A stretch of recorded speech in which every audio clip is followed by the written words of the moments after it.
ফুল ঝরে যায় তবু তার গন্ধ থাকে, ঠিক যেমন মানুষ মরে যায় কিন্তু থেকে যায় তার আচরণ। তুমি যদি সত্যিই জীবনে কিছু রেখে যেতে চাও তবে কণ্ঠে নয়, স্পর্শে রেখে যাও হৃদয়ের দীপ্তি। হে পথিক, এই ক্ষুদ্র ফুলগুলোর দিকে চেয়ে দেখো, তারা যেমন ফোটে তেমনি ঝরে যায় অভিমানহীন, কৃতজ্ঞতাহীন, তবু রেখে যায় এক চিরন্তন স্নিগ্ধতা। তোমার জীবনেও হোক তেমন, নীরবে বয়ে যাক কিন্তু হৃদয়ে থেকে যাক শত সহস্র বসন্তের মতো। এই লতার মতো গন্ধহীন ফুলেরা জানে কোথায় থেমে দাঁড়াতে হয়, কোথায় মিশে যেতে হয় নিঃশব্দে। তারা চায় না স্পটলাইট, চায় না স্তব গান, তারা কেবল ভালোবাসে অচেনা বাতাস, অপরিচিত স্পর্শ।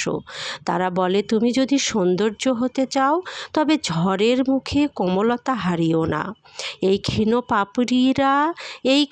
পাপড়িরা শেখায়, যা ছোট তা তুচ্ছ নয়, যা নরম তা দুর্বল নয়, বরং সেখানে লুকিয়ে থাকে জীবনের সর্বোচ্চ শিক্ষা।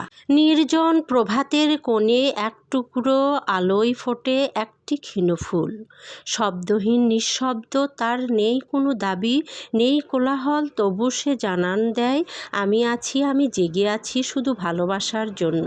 অতি ক্ষুদ্র সে, তবু কত উচ্চারিত সে সৌন্দর্য, যেমন সত্য, কঠিন নয়, গভীর।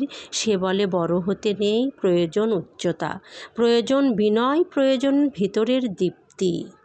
ভিডিওটি যদি এতটুকু আপনার হৃদয়কে স্পর্শ করে থাকে তাহলে অবশ্যই একটা লাইক, কমেন্ট, শেয়ার আর ফলো দিয়ে পাশেই থাকুন, কারণ আপনার এক একটি ফলোয়ার আমাকে নতুন নতুন ভিডিও আপলোড করতে উৎসাহিত করে। ধন্যবাদ সবাইকে।